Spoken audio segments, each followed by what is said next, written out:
It's strange how the mind can remain active even when the body fails. Lying here, in this sterile hospital room, I'm trapped in my own body, a silent observer to the world around me. They think I'm in a deep coma, unaware, unhearing. But I hear everything. The beeps of the machines, the distant chatter of nurses, and more painfully, the conversations between Mark and Emily. Jane looks so peaceful, doesn't she?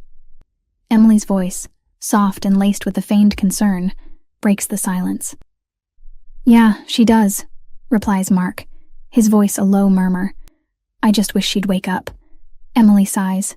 We both do, but we need to talk about the future, Mark. We can't put our lives on hold forever.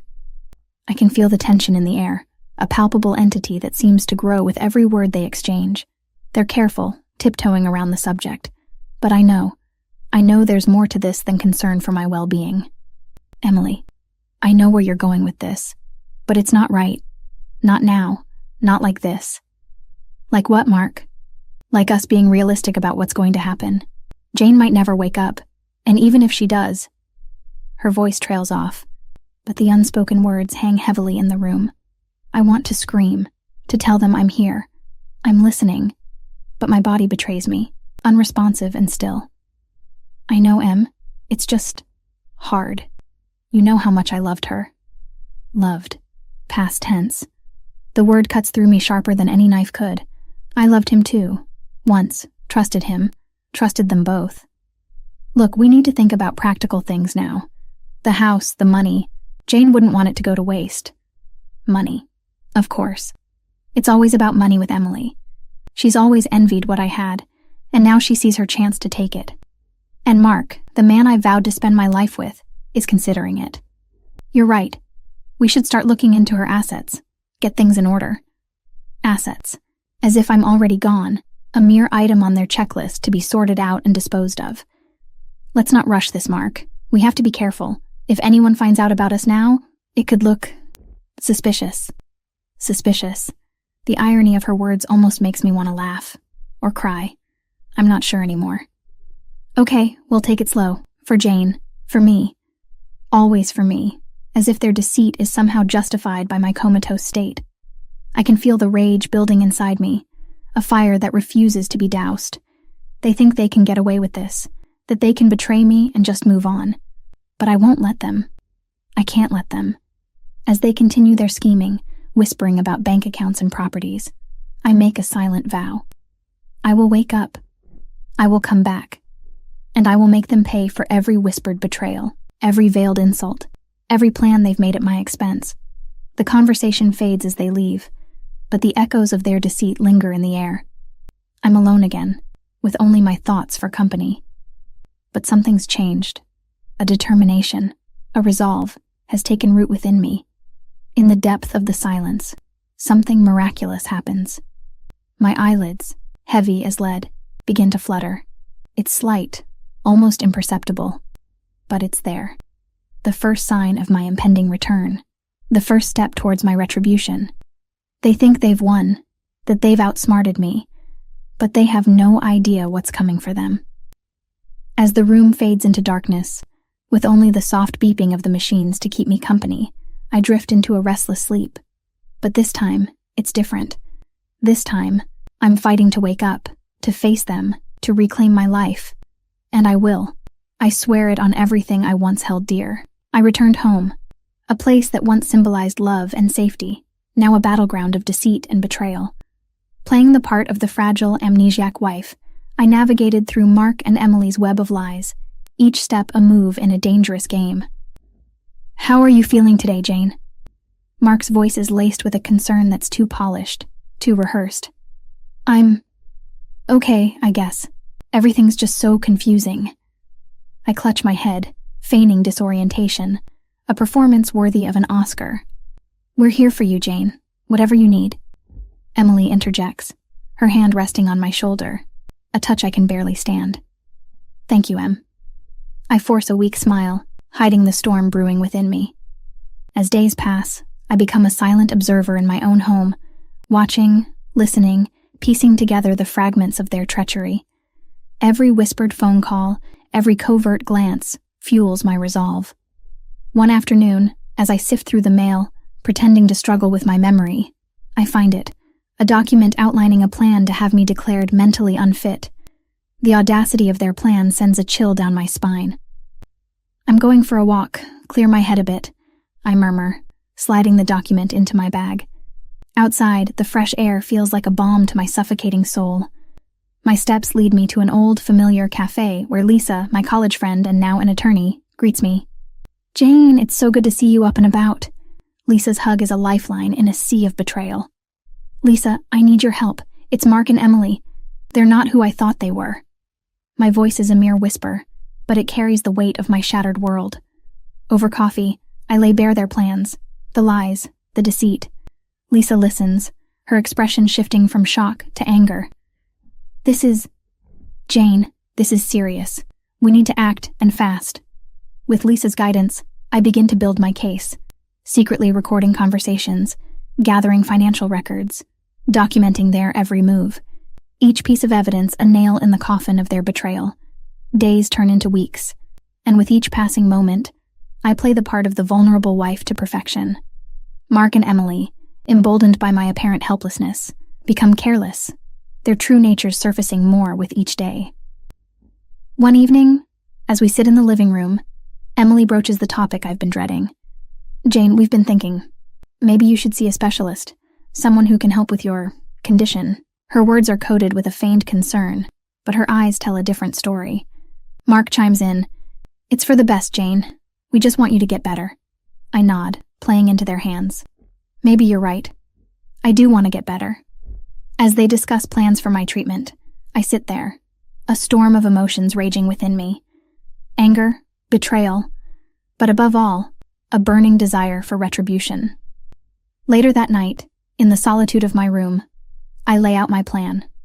Every piece of evidence, every recorded conversation, every document, all leading to one inevitable conclusion: their downfall.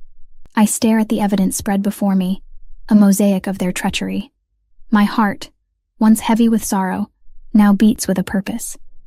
They thought they could break me, control me, but they were gravely mistaken. I was no longer the Jane they knew. I was a woman reborn from the ashes of betrayal, a phoenix rising to claim her due. And when the time comes, they'll realize they never really knew me at all. As the moon casts its silver glow through my window, I make a vow. I will bring them to justice, not just for me, but for every silent victim of deceit.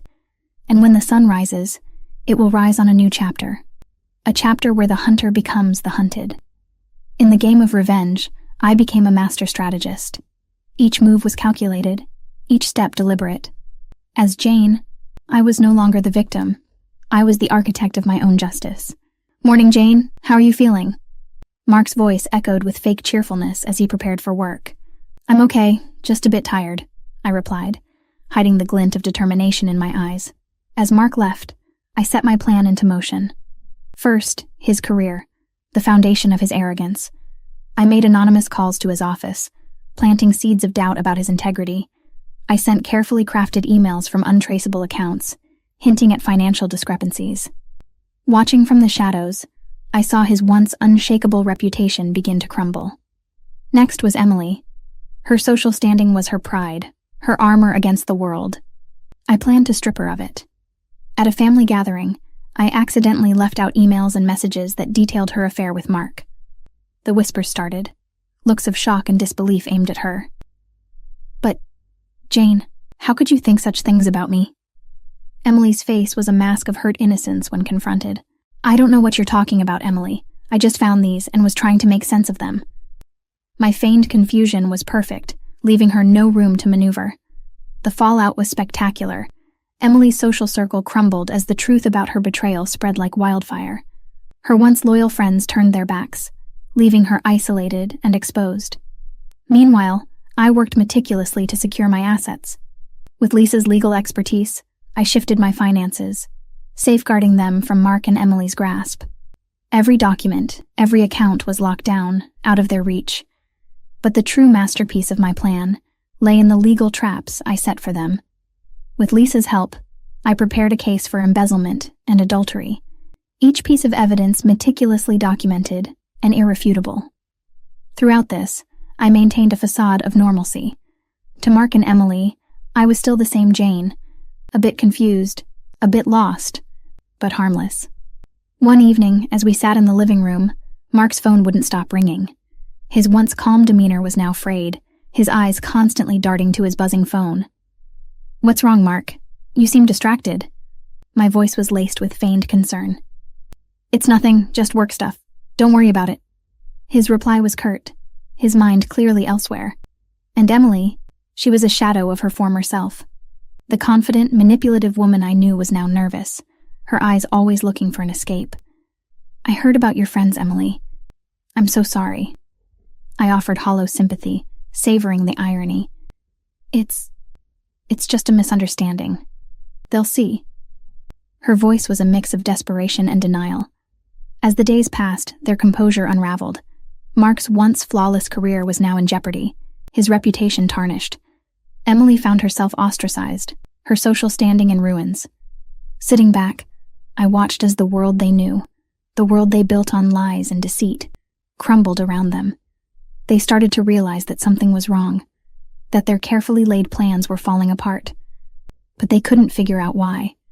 They didn't know that the woman they betrayed was the architect of their downfall. As I retired to my room that night, I looked at my reflection in the mirror. The woman staring back was no longer just Jane. She was justice personified. The final act of my plan was close, and when it was time, I would step out of the shadows, revealing myself as the puppeteer of their demise. And when they finally understood, when the realization dawned in their eyes, it would be too late. Their fate was sealed, and my victory was imminent. For in the game of revenge, it's not the loudest player who wins. It's the one who waits, who plans, who strikes with precision. And I, Jane, was ready for my checkmate. The day of reckoning arrived, cloaked in the guise of a grand family gathering. The air was tense, charged with unspoken truths and hidden agendas. As I, Jane, entered the room, a hush fell over the crowd. The stage was set, and the final act of my meticulously crafted plan was about to unfold. "You look well, Jane. It's good to see you among family again." Mark's words were laced with a nervous edge, his smile failing to reach his eyes. "Thank you, Mark. It is good to be here." My voice was calm, a stark contrast to the storm raging within me. As the evening progressed, I watched Mark and Emily closely, their every move, every glance. The time had come to pull back the curtain on their charade. I clinked my glass, drawing the attention of the room. "I'd like to say a few words if I may. It's about time everyone knew the truth." Mark and Emily exchanged panicked glances, their facades crumbling under the weight of impending exposure. "This past year has been enlightening. I've learned much about people's true natures, about betrayal and deceit." My gaze locked with theirs, unflinching, unwavering. "What are you talking about, Jane?" Emily's voice quivered, a mix of fear and feigned ignorance. "I'm talking about you and Mark, about your affair, your plans to take everything from me while I lay helpless in a hospital bed." Gasps echoed through the room, the family's shock palpable. "Jane, I can explain." Mark's plea was desperate, his composure shattered. "No, Mark. You've done enough talking behind my back. It's my turn now." I laid bare their schemes, their betrayal. The evidence was undeniable, irrefutable. The room was silent, the truth a heavy shroud upon the gathering. "Jane, please. I'm so sorry. I never meant for any of this to happen." Emily's eyes were filled with tears, but they sparked no sympathy in me. "Sorry doesn't undo the betrayal, Emily. It doesn't erase the lies." As the weight of their actions sank in, Mark and Emily faced the consequences. Legal repercussions for their deceit, social ostracization for their moral bankruptcy. Their empire of lies crumbled, leaving them with nothing but the remnants of their shattered dignity. My victory was not just legal and financial, it was moral and personal. I stood there, vindicated, liberated from the chains of their deceit. I hope one day you both find the redemption you seek. But it will not be with me. I am moving on, stronger and more independent than I ever was. With those final words, I turned away from them, from the past that tried to break me. The room was silent, the audience of my triumph witnessing the birth of a new Jane. As I walked away, the air felt lighter, the future brighter, The path ahead was mine to forge, a journey of self-discovery and empowerment. The scars of betrayal would always be a part of me, but they no longer defined me.